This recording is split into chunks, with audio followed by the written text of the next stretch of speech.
Hello everyone and welcome to my Bioshock Infinite post-gameplay review. So what did I think of Bioshock Infinite? I liked it very much. This game is absolutely incredible.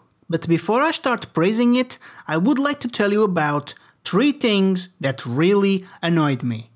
I just want to get this out of my system, okay?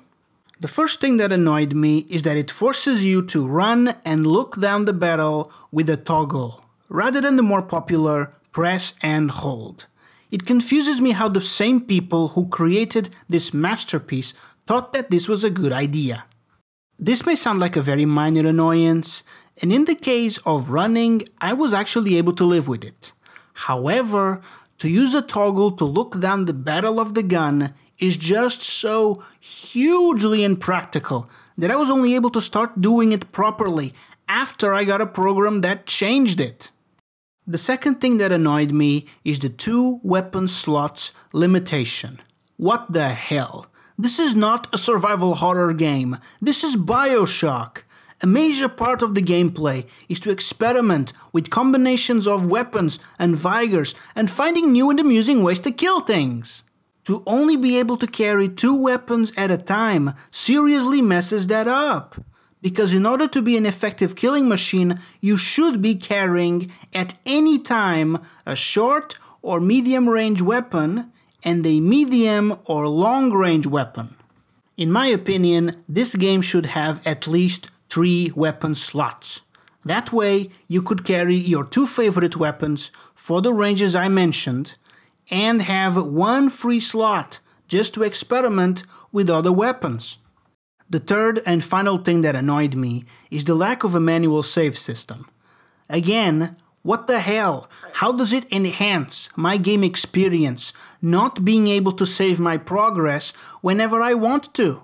And don't tell me they're trying to make dying meaningful. That is totally irrelevant in Bioshock Infinite. If you die, all that happens is you come back to life with a little bit less resources. That's it. Dying is impossible in this game, so why can't I save whenever I want to? Okay guys, that was it.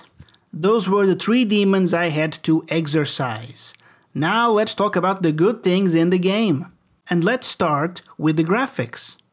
This is one gorgeous game. There were plenty of times where I just had to stop and admire the beauty. The second thing I want to talk about is Elizabeth. Best NPC companion I have ever seen. Elizabeth will not follow you. She will move ahead of you. I really love that. I had never seen an NPC behave that way. If a fight breaks out, she will run out of the way and hide. She does not need protecting and actually makes herself useful by giving you ammo and other items. She will interact with the environment with simple actions like pointing at something interesting or leaning on a wall.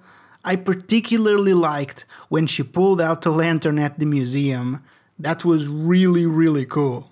She will offer her opinions from time to time and have conversations with Booker which develop her character. Elizabeth feels like a real girl, and you will miss her during a section of the game where you two separate. Your adventure with Elizabeth takes place in Columbia, the Flying City. Columbia is even more impressive than Rapture. You will find yourself looking at the foundations of the buildings and ask yourself, how is it that they are floating? It features vast open areas and bright sunny skies, in contrast of the dark and claustrophobic environment of the previous games. And it's not just pretty, it's detailed. They added all sorts of things to make Columbia feel like a real city with real people. One of the coolest things they added to Columbia is the Skylines, a method of transportation consisting of roller coaster-like floating rails. They add a dynamic to combat which I have never seen in any other game. About combat. It's nice. But to be completely honest, I was not impressed with the weapons. Even though there is a good variety of guns, I was simply not impressed with most of them. I basically carried the 2 weapons I found most optimal for the entire game. I felt that Every weapon other than the carbine, shotgun, and machine gun had issues or limitations that made them unworthy of a weapon slot. As for the Vigors, they were okay. There weren't too many of them, and they weren't particularly creative, but they got the job done. I actually could have experimented more with Vigors, but I stuck with the tactics I was most comfortable with, and I have no regrets because I had loads of fun. A tactic I started using in the late game, and which was extremely effective, was to charge enemies with the shotgun while under the protection of the Return to Sender Vigor.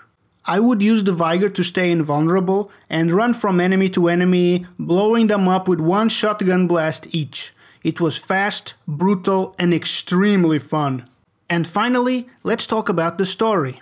Bioshock Infinite has one of the most complex stories I have ever seen in a game. Just like in the original Bioshock, the story seems relatively simple on the surface, but the ending will turn everything inside out in such a way that you will probably have to get help to fully understand the real story. I greatly recommend this game to anyone. Even with those flaws I spoke of, it's still one of the best games ever made, so do yourself a favor and play it. If you enjoyed this video, don't forget to comment, like and subscribe, and I'll see you later.